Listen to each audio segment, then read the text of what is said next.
ভারতে পালিয়ে যাওয়া অহংকারী স্বৈরশাসক হাসিনার পতনের ঠিক ৬ মাস পূর্ণ হওয়ার দিন ঢাকাসহ দেশের বিভিন্ন স্থানে বুলডোজার কর্মসূচি পালিত হয়। পালিয়ে থাকা শেখ হাসিনার অনলাইন বক্তব্যের পাল্টায় ধানমন্ডির ৩২ নম্বরে বুলডোজার মিছিল নামে ভাঙচুরের যে কর্মসূচি দেয়া হয়েছিল তা ছড়িয়ে পড়ল দেশের বিভিন্ন স্থানে।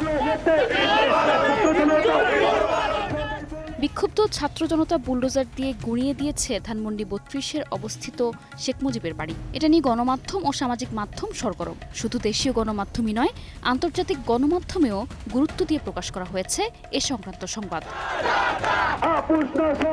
BBC, Reuters, the Guardian, TRT World, Arab News, ABC News, Anadolu Agency, CNN, AP সহ বিশ্বের শীর্ষস্থানীয় সংবাদ মাধ্যমগুলোতে উঠে এসেছে ৩২ নম্বর ভাঙচুরের খবর।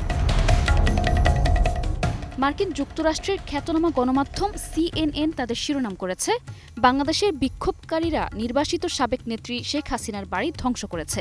এরপর তাদের প্রতিবেদনে লেখা হয়েছে, প্রতিবেশী ভারতে নির্বাসিত থেকে দলের সমর্থকদের উদ্দেশ্যে হাসিনার একটি বক্তৃতা দেয়াকে কেন্দ্র করে এই হামলার সূত্রপাত।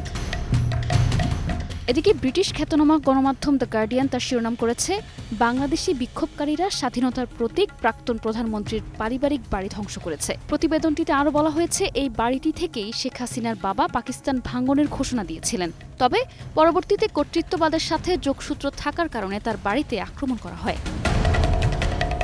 অপরদিকে ব্রিটিশ গণমাধ্যম বিবিসি তাদের প্রতিবেদনের শিরোনাম করেছে, বিক্ষোভকারীরা বাংলাদেশের সাবেক প্রধানমন্ত্রীর পরিবারের বাড়িতে আগুন ধরিয়ে দিয়েছে। সেখানে আরও বলা হয়, শুধু শেখ হাসিনাই নয়, তার পরিবার ও রাজনৈতিক দলের অনেক নেতাদের বাড়িতেও আগুন দেওয়া হয়েছে। তুরস্কের অন্যতম গণমাধ্যম টিআরটি ওয়ার্ল্ড তাদের শিরোনাম করেছে, ভারত থেকে প্রাক্তন প্রধানমন্ত্রী শেখ হাসিনার ভাষণ বাংলাদেশে প্রতিবাদের ঝড় তুলেছে। যুক্তরাজ্য ভিত্তিক খ্যাতনামা গণমাধ্যম রয়টার্স তাদের প্রতিবেদনের শিরোনাম করেছে, বাংলাদেশের প্রধানমন্ত্রী শেখ হাসিনার বাবার বাড়ি উচ্ছেদ করেছে বিক্ষোভকারীরা।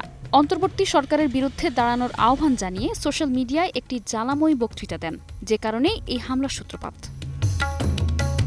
তুরস্কের অন্য আরেকটি গণমাধ্যম আনাদোলু এজেন্সি তাদের প্রতিবেদনের শিরোনামে লিখেছে, ভারত থেকে প্রাক্তন প্রধানমন্ত্রী শেখ হাসিনার লাইভ ভাষণ বাংলাদেশের প্রতিবাদের সূত্রপাত করেছে। তারা তাদের প্রতিবেদনে বৈষম্য বিরোধী ছাত্র আন্দোলনের নেতাদের কোট করে লিখেছে, বিদ্যমান দলগুলো দেশের জনগণের আশা আকাঙ্ক্ষা পড়তে ব্যর্থ হয়েছে। এদিকে সৌদি আরবের অন্যতম গণমাধ্যম আরব নিউজ তাদের শিরোনাম করেছে, বাংলাদেশি বিক্ষোভকারীরা নির্বাসিত প্রাক্তন প্রধানমন্ত্রী শেখ হাসিনার সাথে যুক্ত একটি বাড়িতে তাণ্ডব ও ধ্বংসযজ্ঞ চালিয়েছে। বাংলাদেশি বিক্ষোভকারীরা নির্বাসিত প্রাক্তন প্রধানমন্ত্রী শেখ হাসিনার সাথে যুক্ত একটি বাড়িতে তাণ্ডব ও হত্যাযজ্ঞ চালিয়েছে। নিশা আলম, নিউজ ডেস্ক, ২১ টেলিভিশন।